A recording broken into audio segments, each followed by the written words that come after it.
С утра в стенах вспомогательной школы оживленно. Дети с нетерпением ждут первую леди, которая традиционно в преддверии Нового года поздравляет с наступающим праздником школьников страны в разных районах республики. У входа в образовательное учреждение Айли Туахиба встретили директор Виктория Таркил и начальник управления образования столичной администрации Астанда Таркил. Дорогие дети, хочу вас поздравить с наступающим Новым годом. Вы все любите этот праздник, и поэтому по устоявшейся традиции взрослые дарят детям подарки, поздравляют. Моя семья вас тоже хочет поздравить, вручить сладкие подарки. Я хочу, чтобы этот Новый год принес вам мир, добро, много радости, много радостных событий, больших и маленьких, из которых состоит счастье человека. Пусть ваши родители вами гордятся, радуются, пусть вас минуют все болезни и невзгоды. Мы, взрослые, сделаем все, чтобы как-то вам в этом помочь. И надеюсь, следующий год будет для вас очень счастливым, мирным и замечательным. Я вас всех люблю. Теплые и жизнерадостные они общались, фотографировались, а потом каждый из них получил подарок из рук первой леди.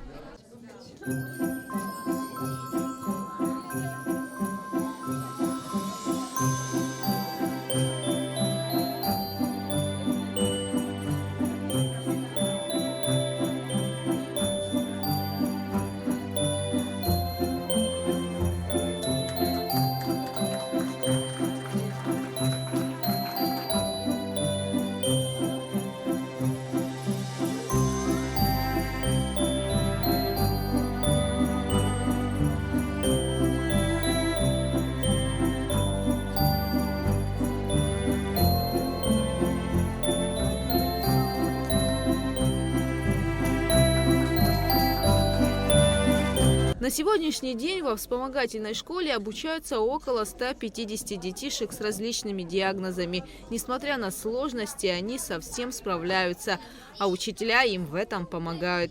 Здесь каждому ребенку стараются подарить внимание и заботу. Сегодня в школу посетила первая леди страны Алита Максимовна.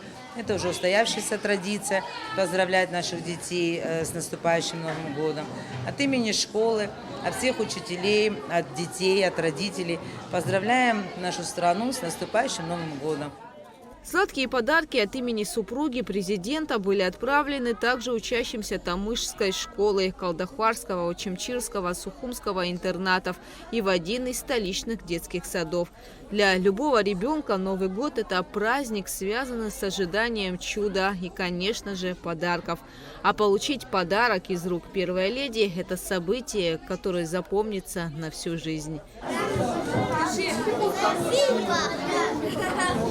Гугут Савардания, Алексея Гухава, Абхазское телевидение.